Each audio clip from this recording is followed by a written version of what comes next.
যুদ্ধবিরতি আলোচনার মধ্যে পাল্টাপাল্টি হামলায় উত্তপ্ত রাশিয়া ইউক্রেনীয় কর্তৃপক্ষ জানায় শুধু খার্কিভে প্রায় ১০০টির মতো গাইডেড বোমা ফেলেছে রাশিয়া। রোমানিয়া সীমান্তে রুশ হামলার দাবি করেছে কিয়েভ। এ হামলায় দানুবে নদীর কাছে অবস্থিত ইউক্রেনের বৃহত্তম বন্দরটি ক্ষতিগ্রস্ত হয়েছে বলে জানানো হয়। এদিকে রাশিয়ার দাবি একদিনে ইউক্রেনের ৩টি অঞ্চলের দখল নিয়েছে তারা। এছাড়াও সুমি, খার্কিভ ও দোনেৎস্ক অঞ্চলে হামলা চালানোরও দাবি করেছে পুতিন বাহিনী।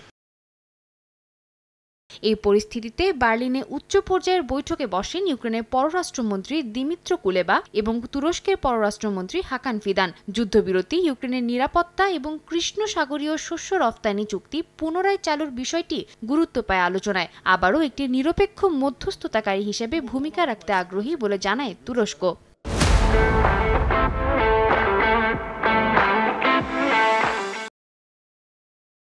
এই আলোচনার পর ইউক্রেনের প্রেসিডেন্ট ভলোদিমির জেলেনস্কি জানান, রাশিয়া শান্তি আলোচনায় আন্তরিকভাবে অংশ নেবে কিনা সে বিষয়ে এখনও সন্দেহ আছে তাদের। তিনি বলেন, ইস্তাম্বুলে কোনো সম্ভাব্য বৈঠকে অংশ নেওয়ার আগে ইউক্রেন একটি লিখিত খসড়া চুক্তি দেখতে চায়। ওই খসড়াতে যুদ্ধবন্ধের একটি পরিষ্কার রোডম্যাপ থাকতে হবে বলেও উল্লেখ করেন জেলেনস্কি। এর মধ্যেই আগামী সপ্তাহ থেকে রাশিয়ার ওপর নতুন করে নিষেধাজ্ঞা আরোপের প্রস্তাব নিয়ে এগিয়ে যাওয়ার ঘোষণা দিয়েছে যুক্তরাষ্ট্র। মার্কিন সিনেটর লিন্ডসে গ্রাহাম জানান, বিল পাশ হলে রাশিয়া ও তেল আমদানিকারী দেশগুলোর ওপর নিষেধাজ্ঞা জারি হবে।